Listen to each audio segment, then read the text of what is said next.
এবার এগরার বারিদা প্রাথমিক বিদ্যালয়ের খবর দেখাবো। সেখানে আবার দুষ্কৃতী তাণ্ডবের জেরে স্কুলে তালা। কারা? তৃণমূল পঞ্চায়েত সদস্যের বিরুদ্ধে মারধরের অভিযোগ। নিরাপত্তার দাবিতে স্কুলে তালা এগরা, পূর্ব মেদিনীপুরে। দেখুন উত্তেজনার ছবি দেখুন। এই যে আশিস সাউ, তার বিরুদ্ধে অভিযোগ তৃণমূল পঞ্চায়েত সদস্য মারধরের।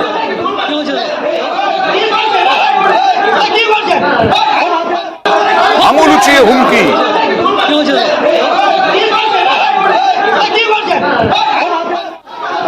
এবার কথা বলবো প্রতিনিধি পঙ্কজের সঙ্গে। পঙ্কজ, কেন এরকম অভিযোগ উঠছে? এইরকম পরিস্থিতি হলো কেন? যা ছবিতে দেখছি, এটা কি গতকালের ছবি এবং কেন হলো এরকম? এখন গতকালকে যেখানে বিজেপির ডাকা বন্ধের স্কুল খোলা ছিল, সেক্ষেত্রে বিজেপি কর্মী সমর্থকরা অনুরোধ করতে এসেছিল কেন স্কুল খুলছে, স্কুলটা বন্ধ রাখুন। সেক্ষেত্রে তারা বলে দিয়ে চলে যাওয়ার পরেই কিন্তু যে এলাকার তৃণমূল কংগ্রেসের বিজেপির কর্মীরা সেখানে গিয়েছিলেন বন্ধ সফল করতে, স্কুল বন্ধ রাখতে, তাই তো? হ্যাঁ, তারপরে কি হলো?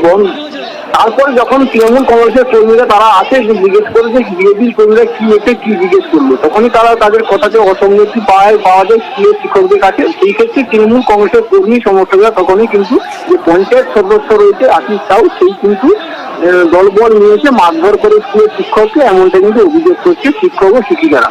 সেক্ষেত্রে এই বিষয়ে কিন্তু শিক্ষক শিক্ষিকারা কিন্তু এই যে তৃণমূল কংগ্রেসের যে পঞ্চায়েত সদস্য রয়েছে তার বিরুদ্ধে কিন্তু আজকে যাতে অভিযোগ দায়ের করেছে। তাদের এই নিরাপত্তা, যেখানে স্কুলের শিক্ষকদের নিরাপত্তা নেই, সেই ক্ষেত্রে কিন্তু যে অভিভাবকরা রয়েছে, স্কুলের ছাত্রছাত্রী তাদের যে অভিভাবকরা রয়েছে, সেই ক্ষেত্রে তার গ্রামবাসীরা নিয়েই কিন্তু স্কুলের তালা বন্ধ রাখে এবং সেক্ষেত্রে তাদের দাবি, যেক্ষেত্রে স্কুলের শিক্ষকদের কোনো নিরাপত্তা নেই, সেক্ষেত্রে ছাত্রছাত্রীরা কি করে কোনো ব্যবস্থা সমাধানের কোনো ব্যবস্থা। তখনই কিন্তু 1 ঘন্টা মতো স্কুলের তালা বন্ধ রাখে অভিভাবকরা। সেক্ষেত্রে এগুলা থানার পুলিশ আশ্বস্ত করে যে অভিযুক্ত ব্যক্তিদেরকে ধরা হবে, তারপরে কিন্তু তারা গ্রামবাসীরা তালা খুলে এই স্কুল কিন্তু যথারীতি চলে।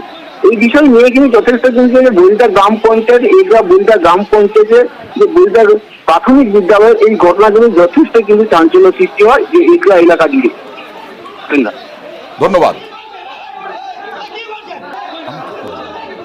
স্কুল বন্ধ করেছি যে এখন বাচ্চাদের তো নিরাপত্তা করতে হবে। পঞ্চায়েত সদস্য ছিল, ওনাকে ভোটার ডেকে তাকে জিজ্ঞাসা করে গ্রাম ডেকে তারপর মোটামুটি স্কুল চালু করবো।